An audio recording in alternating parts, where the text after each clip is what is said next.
Very good afternoon and Jai Hind to my dear children. Today I'll try and narrate the story, the very first story of your RFP book, that is To Earn a Name Again. It's written by our own Sunbeam. She's from Lehartara and her name is Adya Tiwari. So let's see what she has written. Look, this is Adya Tiwari. She is from Sunbeam School, Lehartara.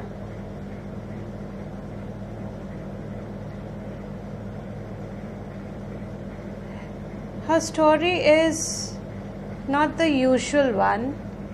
Okay, and I too found it different from the other RFP stories. Okay, so pay attention while you're listening to the story, and yes, do not forget your best friends, that is your earphones. Put it on and keep yourself away from distraction so that you can concentrate on the story. So here I begin with her story. Noah Smith, the well-known journalist, sat on a stone bench inside a barricaded American detention camp.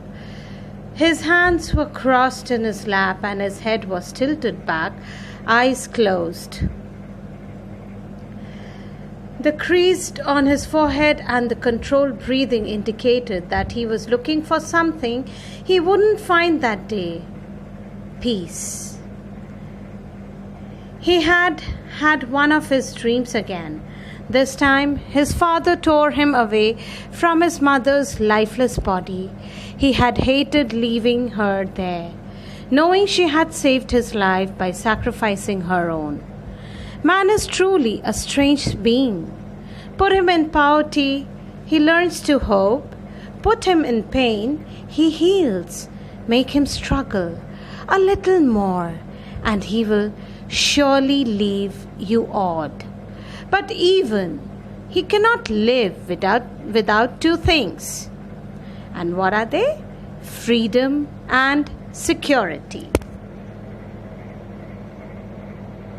So in this, the author, she speaks about the basic two things which are necessary for a man, that is the freedom and security. So it's not the money only. Definitely money is also important, but freedom and security is the utmost important things. And besides that, definitely not to forget, it is peace. Okay, let's move on. In the scorching Libyan heat, a boy could be seen running north, the sun on his left, and his fearful eyes looked straight into the void. A bag was strapped to his heaving chest, a bag given to him by his father, which carried his key to freedom. The clothes that covered his frail body had gone stiff from all the dried out blood. After a few more steps, 15-year-old Idris, you can call him Idris also because it's a proper noun, so you can call him whatever you feel like. Idris collapsed on the dry ground. Sure, he wouldn't make it when he heard footsteps. He was gently pulled up by a pair of rough hands, and someone grabbed at his satchel. Smelling danger, Idris began to fight, but exhaustion overcame him and he drifted away. Such a beautiful and vivid way of explaining how Idris got collapsed and how he was dragged out from that place. Let's move ahead. Noah Smith, report to the head office immediately. Noah Smith, you're requested to report to head office immediately, repeated the announcer. Noah quietly stood up and walked to the large gates. You've got a visitor, the heavy-set guard informed him. He nodded, stepped inside, and was directed to the visitor's room. The smart-looking man in his mid-20s who was waiting for him stood up and greeted him. "I'm Kavi from UNHCR." He held out his hand. "Hello, young man," replied Smith. "Please sit down."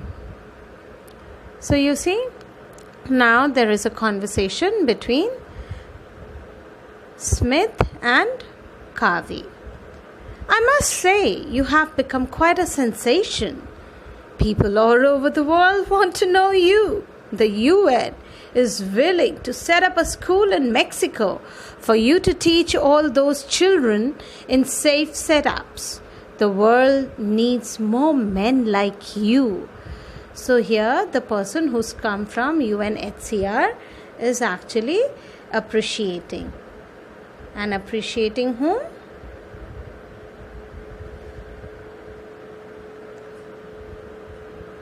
Appreciating whom? Yes, it was Smith. That is Noah Smith.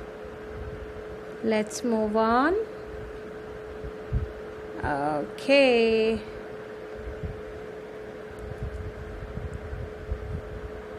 Yeah. Okay.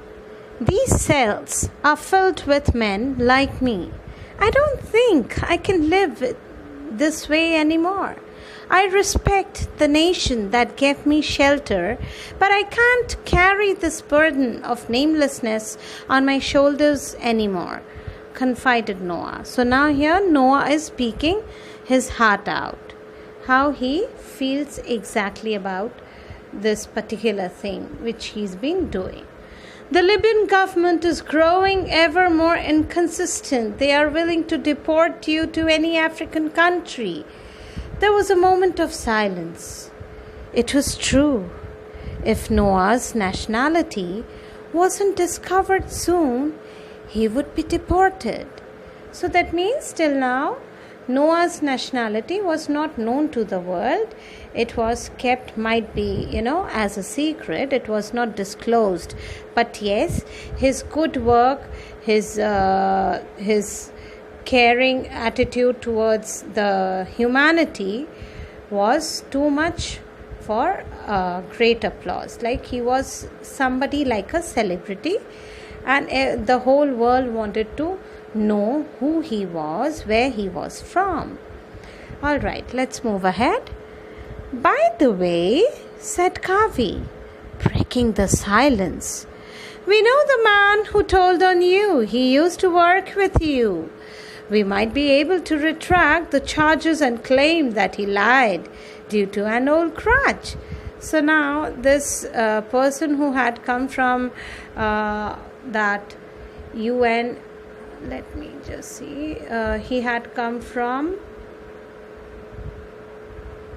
UNHCR. Okay, so this Kavi, he's now saying, he's talking to Noah and he's saying that that he would go and check out the person who was who told about the whereabouts about Noah.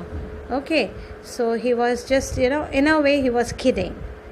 "That won't be necessary. I know who it was, and I have learned to live with the fact that if you make friends on a journey, enemies loom nearby. Anyway, the poor man lost his job because of me. I know he would hold a grudge even if I hadn't done him any wrong," said Noah. So now with the tone of this conversation, we can gather that this Mr. Kavi and Noah, they were about to land up in a very heated argument, and it was something related to Noah's identity.